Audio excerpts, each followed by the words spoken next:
Efendim. Kardeşim az önce uçak bombalıydı da uçak geldi.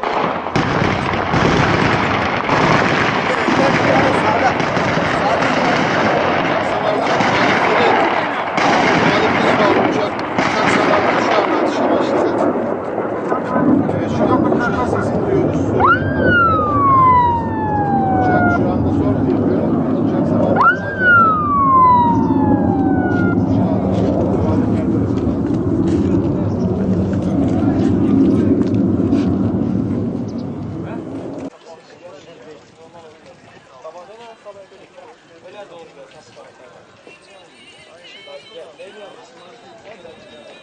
Bak Murat. Abi. Yeşil. Ben çekmeye vermem abi. Şey yok.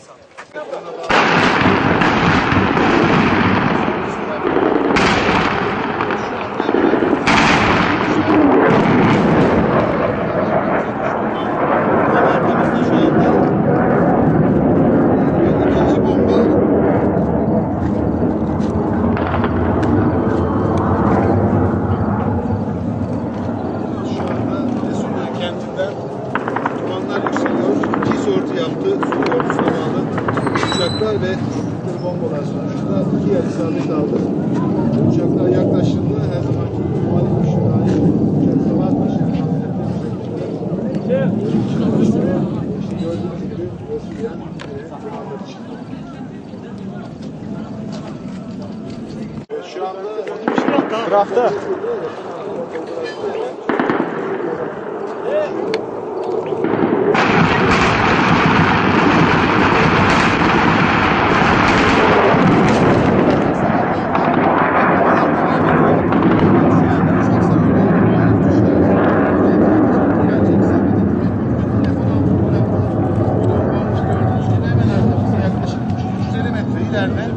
Resulyan topraklarında büyük bir patlamaya neden oldu.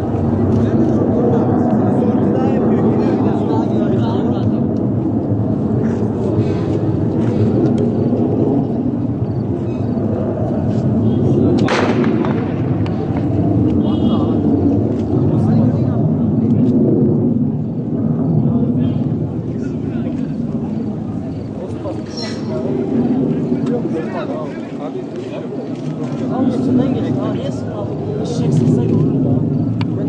Ben korkuyorum.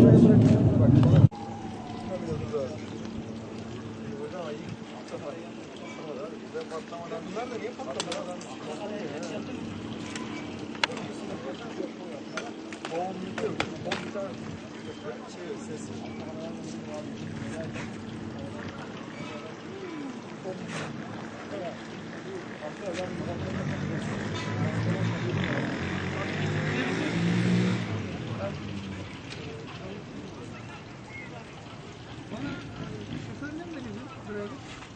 Telefon kadar Niye çağırıyorsun? Kendini önce orada kalsın. İşenin olayı çok farklı bir olay. İncil'in oradan aşağı saracağım. Şurada ne varsa burada var. Nereye atıyor? Biliyor musun?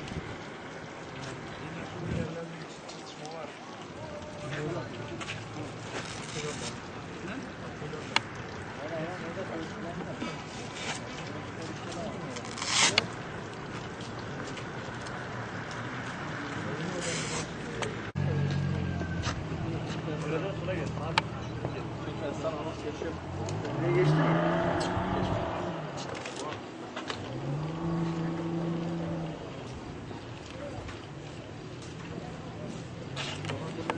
Şimdi yakalamıştı böyle sarsıldı onlar da onu sarsılıyor. Bir şey anlatayım. Ferhane'yi oraya.